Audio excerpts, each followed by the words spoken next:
Hey everyone, I'm Sugandha and you're watching Ready with HR and I hope so you all are well and yes, you all are waiting for this day 2 recruiter workshop. This is a workshop which will be really beneficial if you're working in recruitment, if you are a recruiter or if you are an HR who is doing recruitments, okay?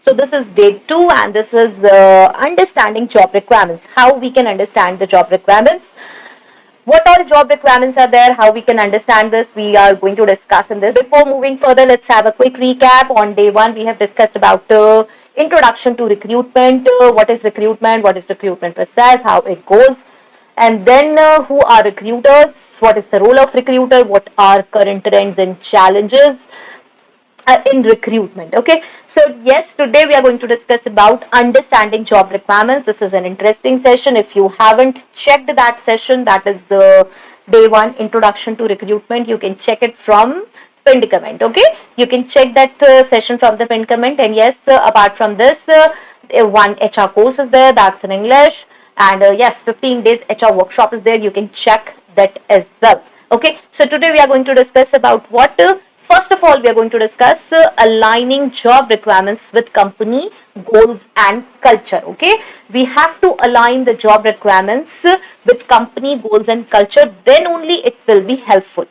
Next, we are going to discuss about identifying key competencies and skills for each role. Okay, we have to identify key competencies and skills for each role. Next is drafting effective job descriptions, how we can craft job descriptions. Okay, so yes, let's get started with it. Make sure to subscribe this channel if you're watching me for the very first time, and do hit that notification bell icon so that you could get my updates later on as well, right? So yes, first is aligning job requirements with company goals and culture. Okay, so what is this actually? Now we have to align this job requirements, what all job requirements are there, with company goals and culture, which will ensure that candidates not only have the necessary skills and experience but also fit well within the organization. That's really important. Sometimes it happens that we feel that okay, if skills and experience are there, then yes, this candidate is suitable, but it's not the case. If the candidate is not fit for the organization, how and what we are talking about being fit for the organization, this we are going to discuss. Okay, so how we can achieve this alignment, why we are talking about this. So first and foremost is understanding company goals. Now you have to understand, you must have a deep understanding of organization goals, mission and values, and you have to consider how the role contributes to achieving those goals and tailor the job requirements accordingly. I have seen lot of people hiring for various positions, but they're not aware about the organization goals, they're not aware of the mission, where they are not aware about the values of the company, of the organization, and that's where they lack. People ask me several times that we are not able to get the candidates, we are not able to understand why the candidates are not joining, we are not able to source them, screen them, and after interview also the candidates drop down. See, there are a lot of other reasons as well, but the main reason or the important reason could be that you're not able to understand organization goals, mission and values. You're not able to understand what actually company is doing and what actually company want to do in future. So you have to gain a deeper understanding of all these things. It's not like you have to bring some candidate and dump into the organization. No, neither the candidate will be satisfied nor the organization. Okay, so next is cultural fit. Now you have to assess cultural fit of candidates by considering factors. What kind of factors? Such as their values, work style and personality traits.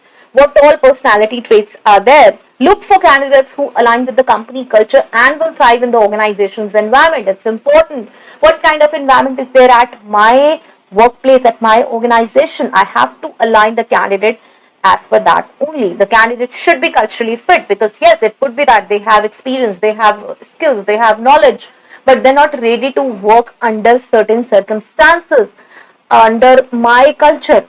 Okay, so that's important. Next is core competencies. You have to identify core competencies that are essential for success in the role and Yes, definitely. They must align with the organization's values and culture. What are the core competencies which are required, which are important for the success of the role? And yes, these may include qualities such as teamwork, adaptability, creativity, and resilience. Okay, so this is important that we must understand what all core competencies are required.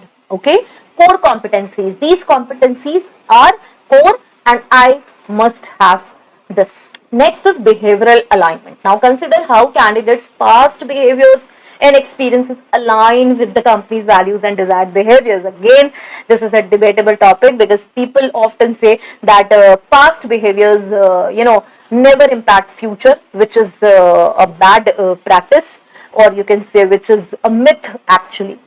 People say, oh, move on, don't talk about past, don't remember about past, but all our actions, or you can say 90-95% actions are based on past behavior. If we have dealt something in the past, then we learn positive and negative things out of it, and that is actually the thing which impacts our future performance. It's easy to say I have forgotten past. It's easy to say that past doesn't matter to me. I have forgotten, I didn't remember anything from the past. It's easy to say to other people, but our mind doesn't function like that. Our mind accumulate past behavior, past things in an organized or sometimes unorganized way. The same kind of behavior which was the part of our previous journey, previous employment history, when we face that, then yes, whatever experience we have from the past, we relate to it and we act accordingly. Okay, so this is important that behavioral alignment should be there. We must consider this. Next is communicating alignment. Now, clearly communicate the alignment between job requirements and company goals and culture in the job description and throughout the recruitment process. This is important. You have to clearly communicate the job requirements, highlight the organization values and how they guide decision making and behavior. Okay, this is important. You have to communicate it clearly. Next is identifying key competencies and skills for each role. As we are understanding job requirements, so we have to identify what all key competencies and skills should be there for a particular role, and for each and every role we have to identify this. This is a crucial step because after this we would be finding the candidates who have the capabilities to excel in the position. Here's how to identify them effectively. First is job analysis. This is my favorite. You have to conduct a thorough job analysis to identify the key responsibilities, tasks, and outcomes associated with the role. This will help identify the competencies and skills needed for success. Okay, so job analysis is must. I have done a proper session on job analysis in HR course. You can check from the module 2. You can find this. See, please check those playlists, HR course, 15 days HR workshop, and you can just review those sessions, or you can just see the thumbnail. If you find interesting, then yes, you can click on that.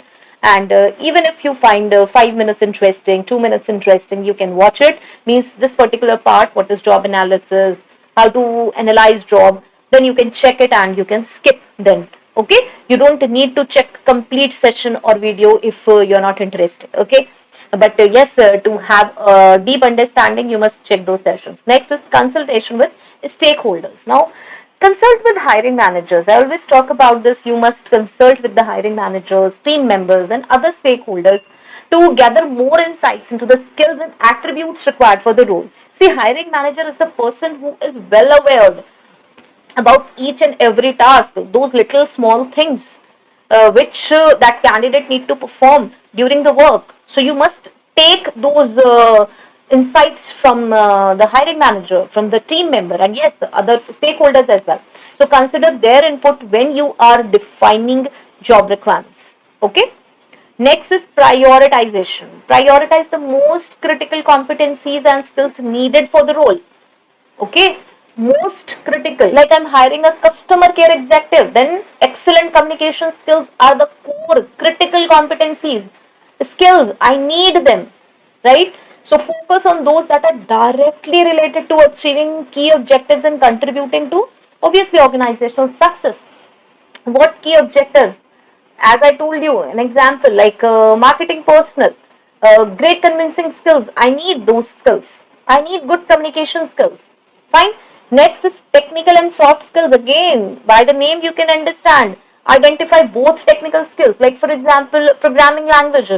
So, software proficiency, these are technical skills. And soft skills, what are soft skills? Again, communication skills, problem solving skills that are essential for the role. So, you have to identify this. This is technical, this is soft skills. One profile needs technical and soft skills both. One profile need, okay, technical skills, excellent, soft skills, good. Okay, it could be one profile need only soft skills, excellent soft skills I need. So you need to strike a balance between technical expertise and obviously interpersonal abilities. Next is alignment with career progression. This is important. Now, what is this career progression? Whose career progression we are talking about? Yes, the candidate. Consider how the competencies and skills required for the role align with career progression within the organization for the employees and for the organization both. You have to understand this, that if you are thinking only about the organization, you won't be able to achieve your goals properly and in future long term.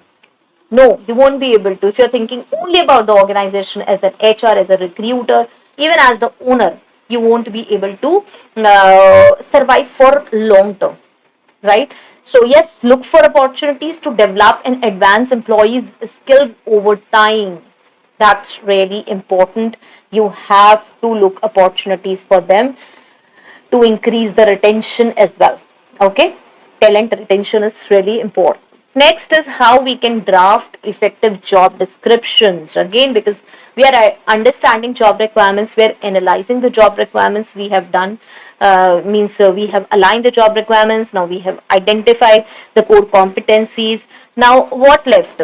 Now next is drafting effective job descriptions, and yes, this is an essential for attracting the right candidates and setting clear expectations for the role. So how we can do it effectively? First is clarity and specificity.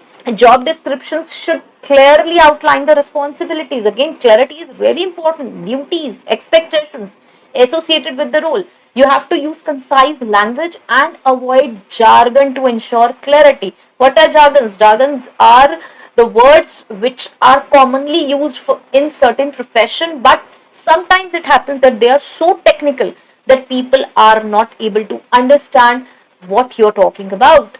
Then it's of no use, right? So try to use those jargons which are simplified, which are self-explanatory, and if you have to use the jargons which are complex, which are advanced, then yes, you can write advanced or specify it separately.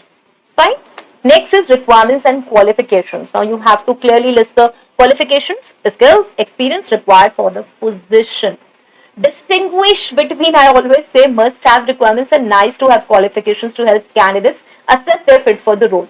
Like I always say, if it's mandatory, like must have is graduation, then you can have nice to have post graduation. Okay, you must write those words like preferred or mandatory.